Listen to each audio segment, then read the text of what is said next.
Hello, everyone. Welcome back to another episode of IgG4-Rd Life. We are your co-hosts, Alex and Mahsa, and we are both patients and patient advocates of IgG4-Rd. Yeah, hi everyone. And just in case you're always curious, because I know a lot of people have problems, my last name is pronounced Stretchin, and I'm going to keep saying that.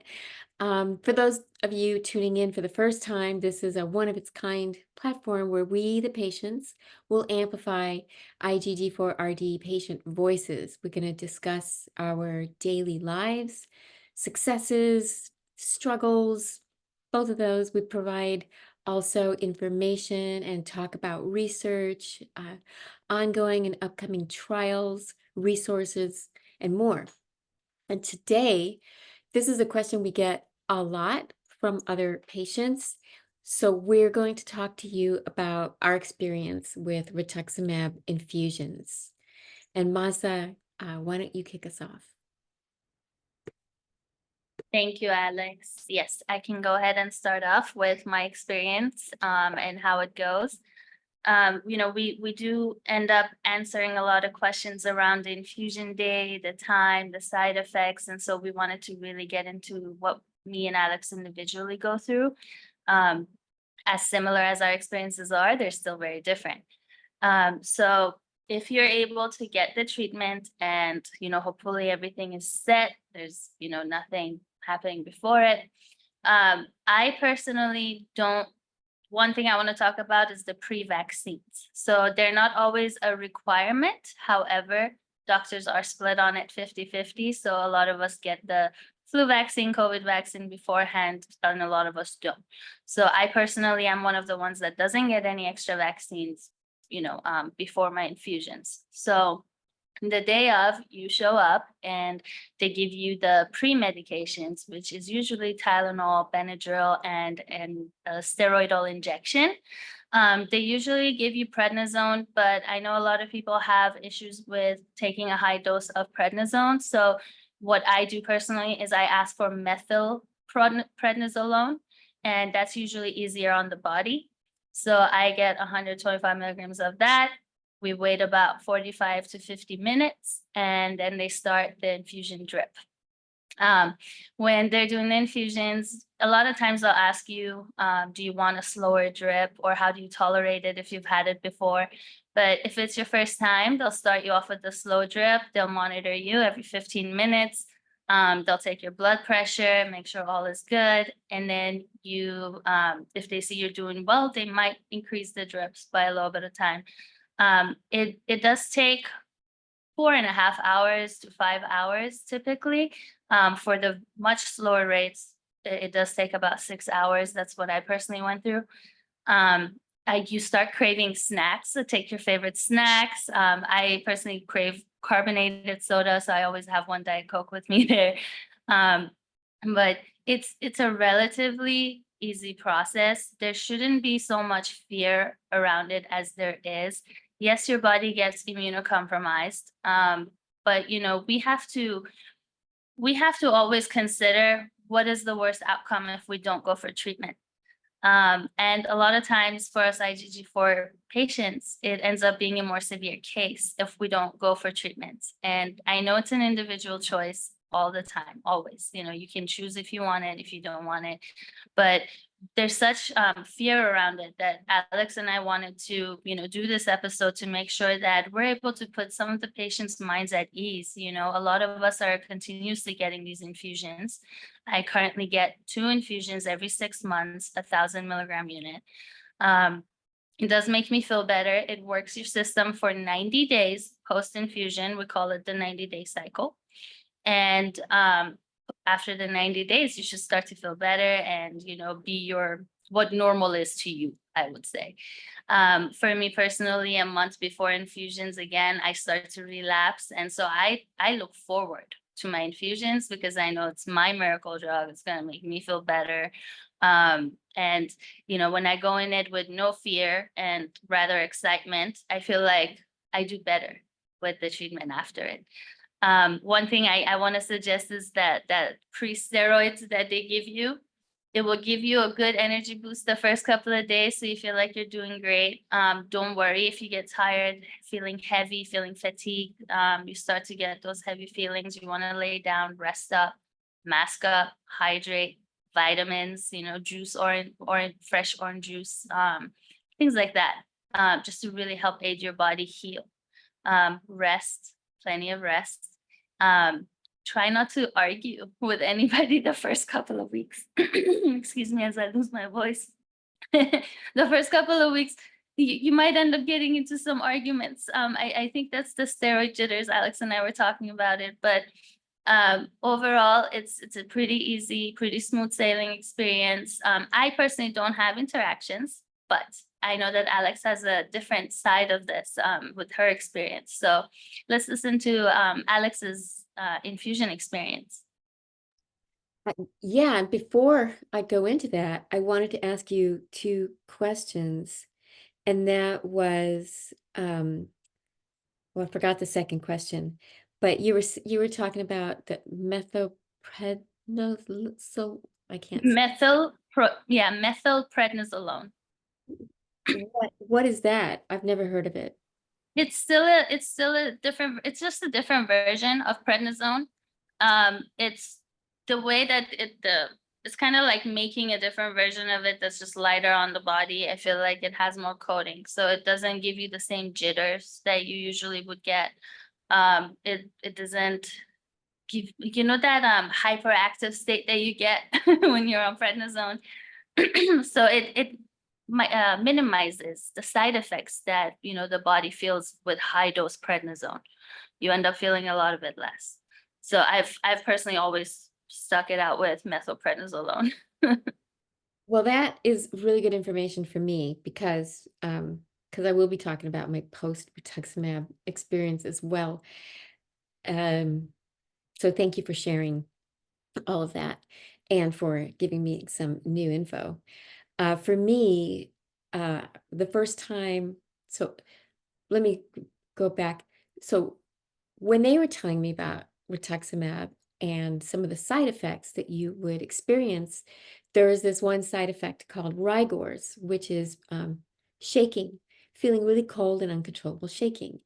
And that doesn't sound bad at all. It's like, no big deal. Shaking, so what, right?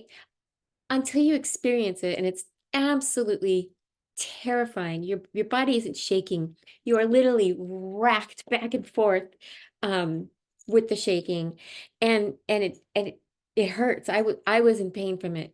They immediately stopped the infusion, and then we waited a while, and then they slowly reintroduced the infusion. I had to take it because I was going through a cognitive decline. My brain was swollen. I was not going anywhere good in a really quick clip. So they had to do something. And I was desperate for them to do something. And I was blind. I think if some of you know my story, I was blind on one side. So unlike a lot of patients where it takes them a while to feel the effects of the rituximab, I felt it immediately. So once they reintroduced it, I went to sleep.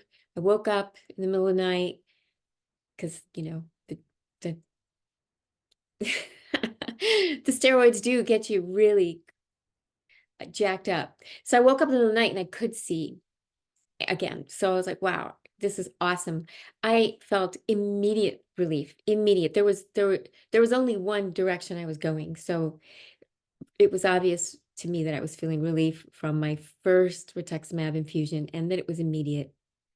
So despite the fact that it was terrifying, the experience that I went through, and every other time that I've taken rituximab, I'm always afraid that that's going to happen.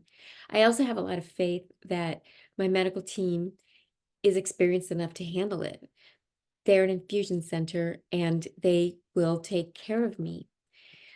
That being said, I have not since, knock on what wood, that I have not since experienced this.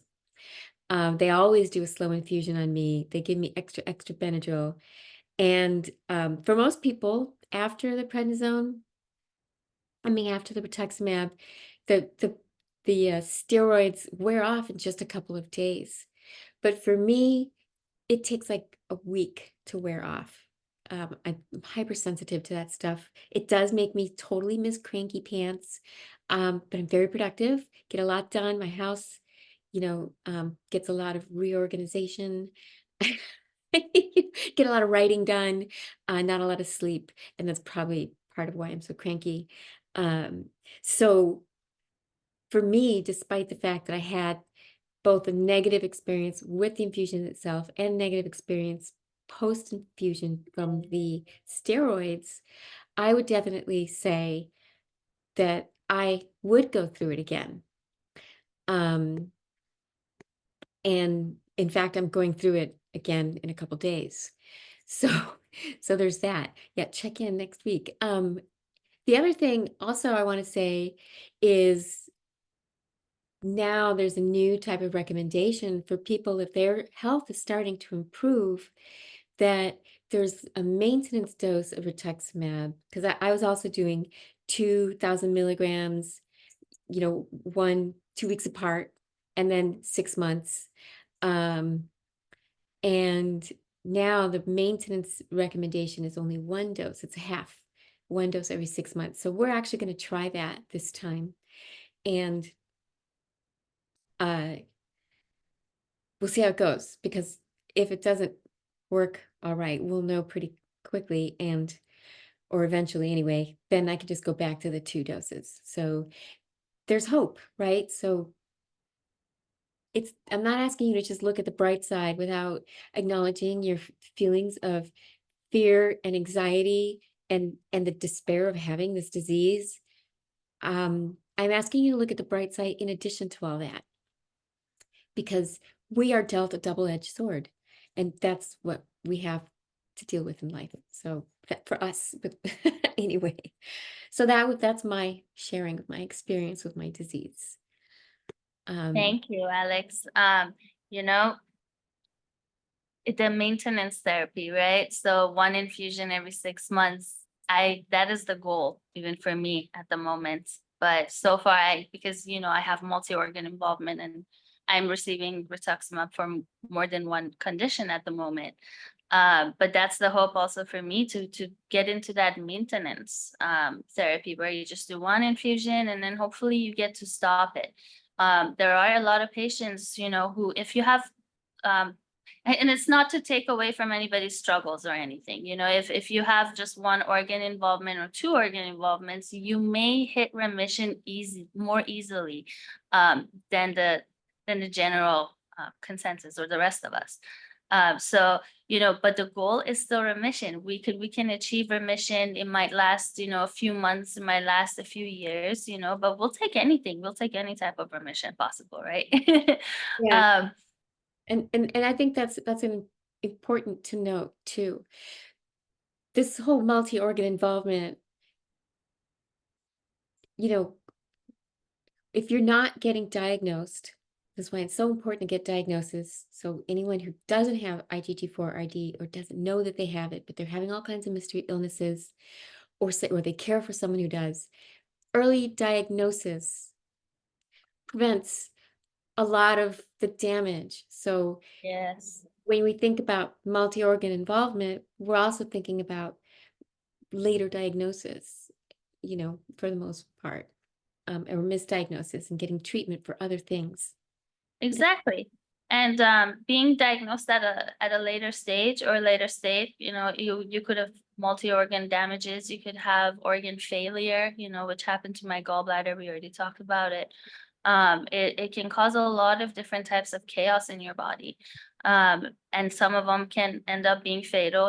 We do have to talk about the realistic side of not getting treatment and not getting diagnosed.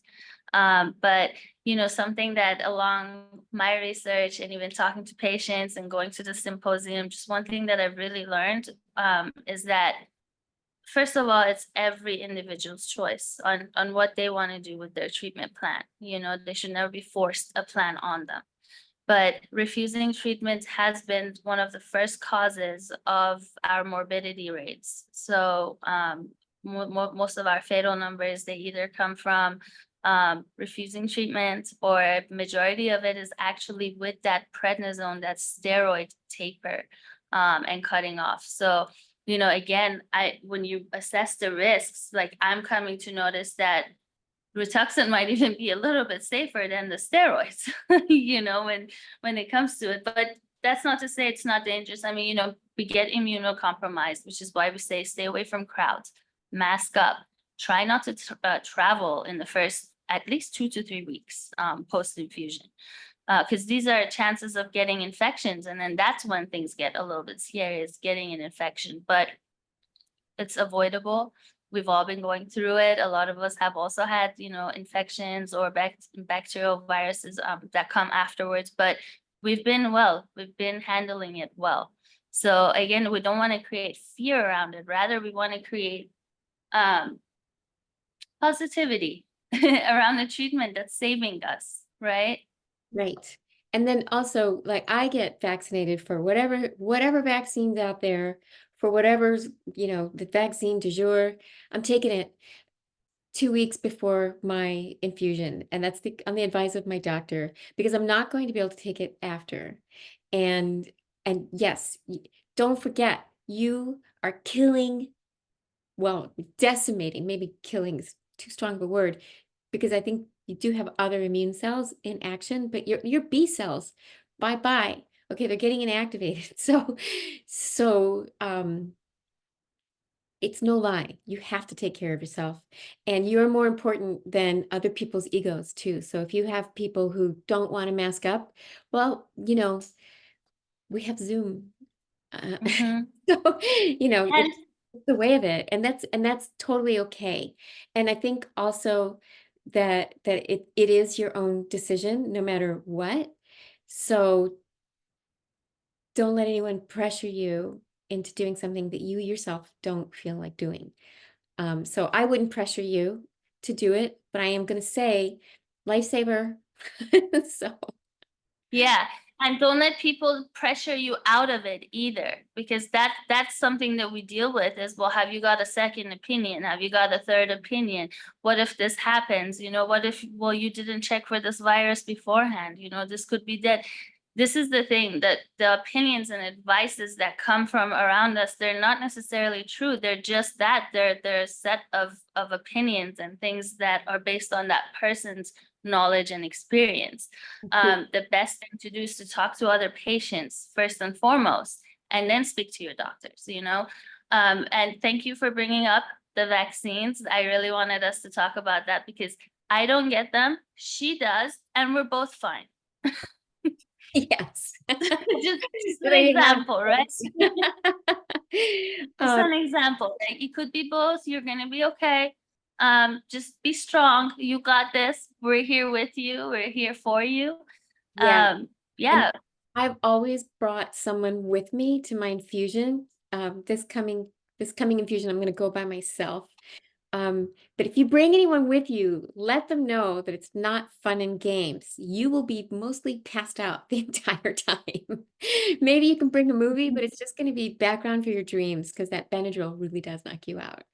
I cannot focus Yeah. on a book or a comic book or a coloring book or writing during the infusion, and the poor people who've had to sit there, they bring work with them usually. They bring their laptops and they work all day. If they're bored and stiff, everyone walks out of there with backaches, except for me. Usually you're in a recliner chair, so for the most part you should be okay. Yeah, But that's funny. I fall asleep maybe less than an hour from that Benadryl, and then I'm up for the most of it. So I personally tell my family to not come in with me. If they want, come and then go. Just because I like my space, and I totally use that time to catch up on shows, to relax, to eat all the munchies I want. But at the same time, the whole time I'm thinking each drip that's falling is fixing me. So there's always, it's an emotional thing, right? You're like, I'm going through something so hard, but it's such a good outcome after it. So, all positivity, go in it feeling comfy, look at it as some personal time. Alex, I wish I could be there with you. I'll take a nap next to you. Yeah, sitting in those uncomfortable chairs. Yeah. Yeah. So Mahsa, as we wrap up, what would be your advice to patients, caregivers, and medical professionals, if any? Yes. So to patients, I would say, like I've been saying, just be calm. Be okay with it. Don't go in with fear and negative emotions, because that just puts a toll on yourself and your healing process. It's you blocking yourself from healing. But also for caregivers, be patient. Be very patient with us, especially the first 2 to 3 weeks. Um, we don't ask us too many questions. I feel like that's what literally, when the steroid acts up in me, it's when I'm asked too many questions and I'm just, I can't handle it. Like, so be patient with us, be there for us how we need you to be there. That'll be my advice to our caregivers. And for the doctors, so far they're doing great during the process of Rituxan. So, I mean, just listen to your patients is all I would say, because your patient has been going through things. They understand it so much better than you, even though you have the scientific terms to describe certain things. But listen to the patients, because we really know our bodies a lot more. So yeah, that would be my advice. Awesome. Awesome. That's great advice. I definitely would say kind of the same thing, just remember, yes, you know, this whole thing sucks. That is undeniable. And you know what? You're going to be doing something that makes you feel better. So, what favor do you do yourself by just focusing on the negative part of it when there's also a positive part? So, balance that out, and definitely going in there with a positive attitude, or really throughout this whole disease, if you just remember that the kinds of hormones that stress secretes in your body are just harming you. In fact, I know most of my flares come from my stress, anything that stresses me out, like big time, like my ex. So woo, right? I'm sure some of you might experience that. So just manage your stress, meditate if you need to, get an app or whatever, listen to, sound frequency things. I do that.